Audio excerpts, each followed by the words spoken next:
सभी बंधुओं को मेरा प्रणाम। जय श्री सीताराम। बालकांडे पंचम सर्गः। राजा दशरथ द्वारा सुरक्षित अयोध्यापुरी का वर्णन।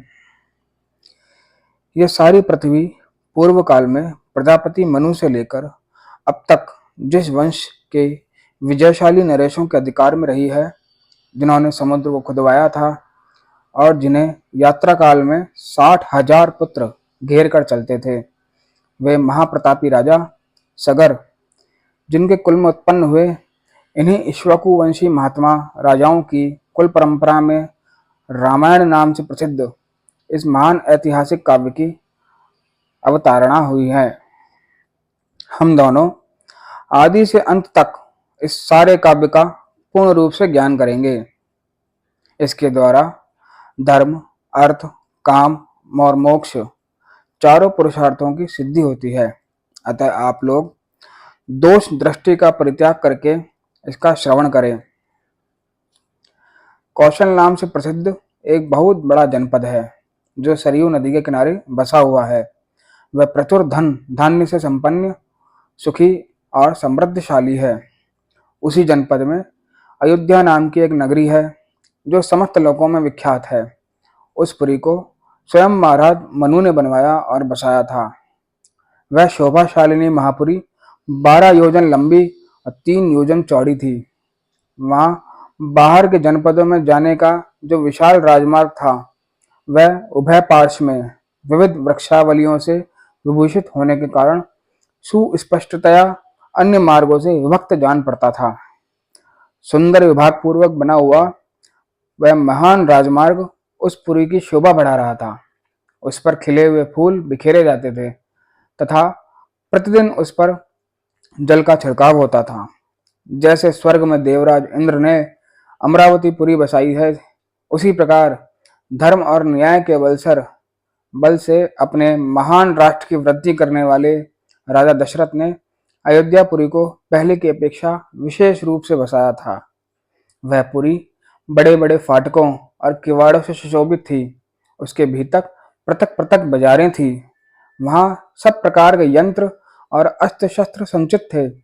उस पुरी में सभी कलाओं के शिल्पी निवास करते थे। स्तुति पाठ करने वाले सूत और वंशावली का बखान करने वाले मागध वहां भरे हुए थे। वह पुरी सुंदर शोभा से संपन्न थी। उसकी सुषमा की कहीं तुलना नहीं थी। वह ऊंची ऊंची अट्टालिकाएं थीं, जिनके ऊपर ध्वज फहराते थे। सैकड़ों शतग्नियों से वह पूरी पुरी व्याप्त थी।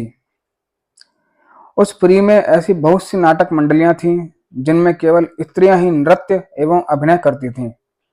उस नगरी में चारों ओर उद्यान तथा आमों के बगीचे थे। लंबाई और चौड़ाई की दृष्टि से वह पुरी बहुत विशाल थी तथा शाखों के वन उसे सब ओर से घेरे हुए थे। उसके चारों ओर गहरी खाई खुदी थी, जिसमें प्रवेश करना या जिसे लांघना अत्यंत कठिन था। वह नगरी दूसरों के लिए सर्वथा दुर्गम एवं दुर्जय थी। घोड़े, हाथी, गाय, बैल, ऊंट तथा गधे आदि उपयोगी पशुओं से वह पूरी भरी पूरी थी। कर देने वाले सामंत नरेशों के समुदाय उसे सदा घिरे रहते थे। विभिन्न देशों के निवासी वैश्य उस पुरी की शोभा बढ़ाते थे। वहां के महलों का निर्माण नाना प्रकार के रत्नों से हुआ था। वे गगनचुंबी प्रसाद पर्वतों के समान जान पड़ते थे। उनसे उस पुरी की शोभा हो रही थी।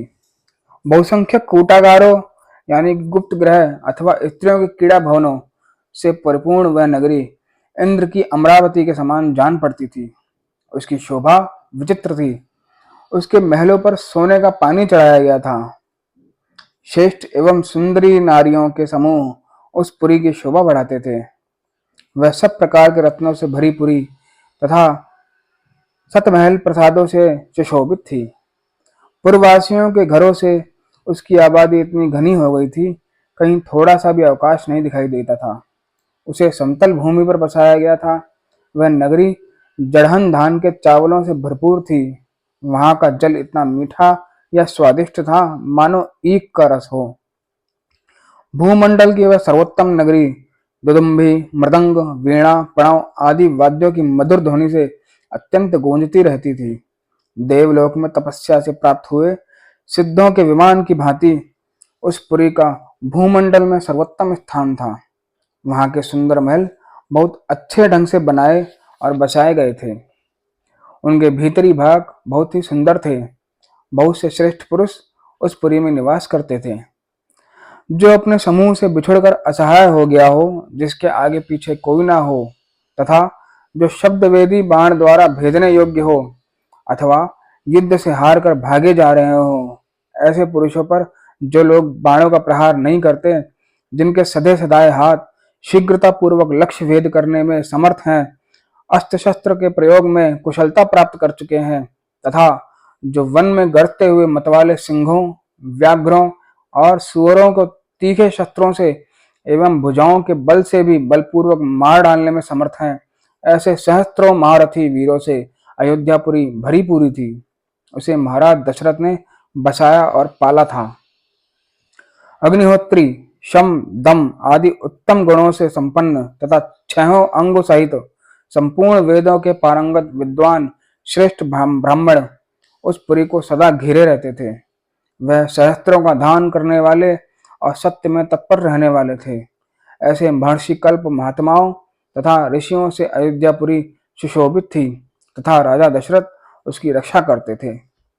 इस प्रकार श्री वाल्मीकि निर्मित आर्ष रामायण आदि काव्य के बालकांड में 5वां सर्ग पूरा हुआ।